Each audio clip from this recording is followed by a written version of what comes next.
Well, it's so nice to see you, and it's so nice to see you happy. Yes, we're very happy. As soon as you walked in the room, you could see it. So it's oh, lovely. thank you for that, Holly. So 2 weeks ago, you announced that this relationship began with Bruce.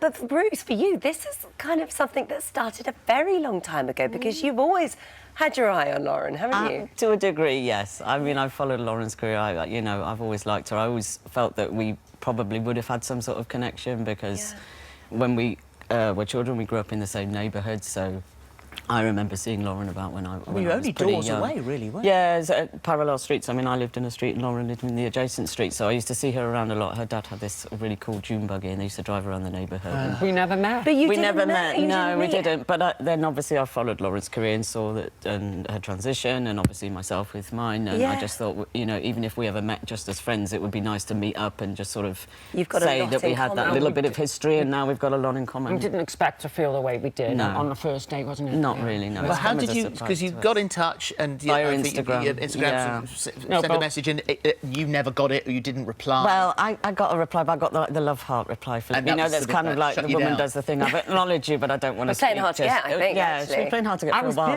I'm a busy woman.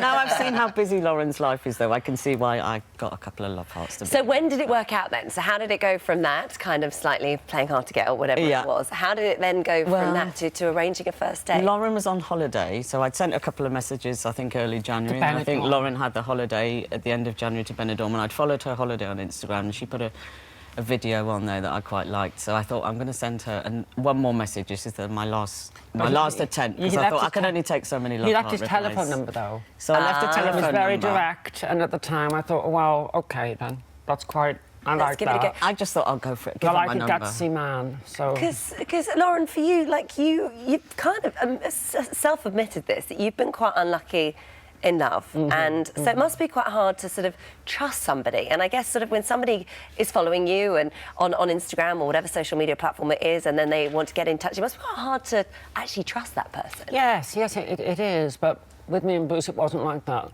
And you learn as well from past experiences, you know, and also I'm very good with my intuition. And Bruce and I just, you know, we talk, we've got a lot in common, we're very, very similar, and we have a lot of chemistry. But yeah, and sometimes you have to trust somebody. Yeah. Otherwise, you're just not going to trust anybody ever again. No, it's so true. And that is something, and for celebrities especially, and in this industry, you have to give it a whirl, or you know, we want to be happy. You've got to take a chance. So where was the first date when you met up finally? We went to Gok Wan, didn't we? Yeah, I picked Lauren up, and it was quite nice actually, because we drove back through the neighbourhood where we'd both sort of grown up, and there was a lot of sort of... I mean, there's a lot of chemistry between us anyway, but I think there was that shared experience that we'd had, and we sort of drove to a park that we both knew, because I grew up in Cardiff as well, so I knew the area very well. We tried to get to Lovers Lane, but it was blocked off. Oh, was it? That's not a good sign. No, but it was my idea, and we drove down, and I couldn't get a parking space, and then I kind of got the car stuck. But we did have a little kiss. We had a little kiss in the car, and I told him I wanted him to come earlier, because we were talking for ages, and I said, I need this man, I need to know what this man, I need to meet this man earlier, because we can't keep talking forever. So I said, you better come down here, and he lives in Bournemouth. Right. So, but you made it official by the end of the first date. Yeah, I mean, but we talked a lot on the phone. We'd spent hours on the phone from getting in touch on Instagram and giving Lauren my number for that 2 weeks until we met on the date. We'd spoken for hours. I mean, talking for a couple of hours morning messages, because when I didn't get through to him, I left a morning message, because I work late and I was up till 1 o'clock writing, whatever, and I left this message, and then of course you woke up and got the morning message, and now we do a morning message ritual. So I do a morning message when about 1 o'clock. This is all very sweet, you two. It's so sweet. We're such a sweet couple. Had you got to the stage where you thought, do you know what, this just isn't going to happen for me? Not with Bruce, but in general. I just decided that I was going to... I didn't look for it. They always say, you know, you always find it when you're not looking. And I just worked and did what I do, and then it came along naturally. Because the thing is with Connor Yem, that got ugly.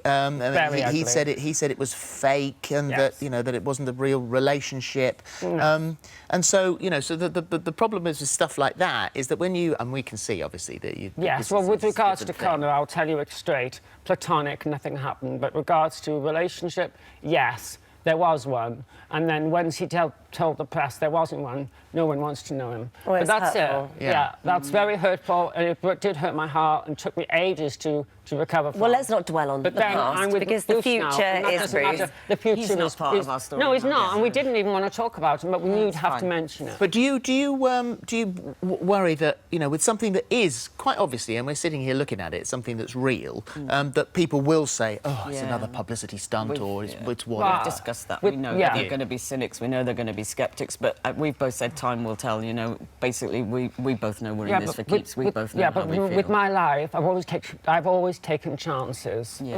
And I just think you have to take chances. And I've never cared what people think. Yeah. Don't care what people think. Just live your life and do what you want to do. We know we're happy, and that's that. Yeah. So the future for you two, I mean, you've spoken about in the past about wanting a family. I mean, is that something that seems more of a possibility now that you've got Bruce in your life?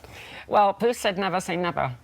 That's what we both said about things like that. So, I mean... And I'm very maternal. I think you get to a certain age, particularly good. I'm in my 40s, Lauren is 40 tomorrow, and you get to Have have that 40. discussion quite What a lovely early on. present for your 40th to found love. My pocket rocket. OK, So we won't Lauren go is into that.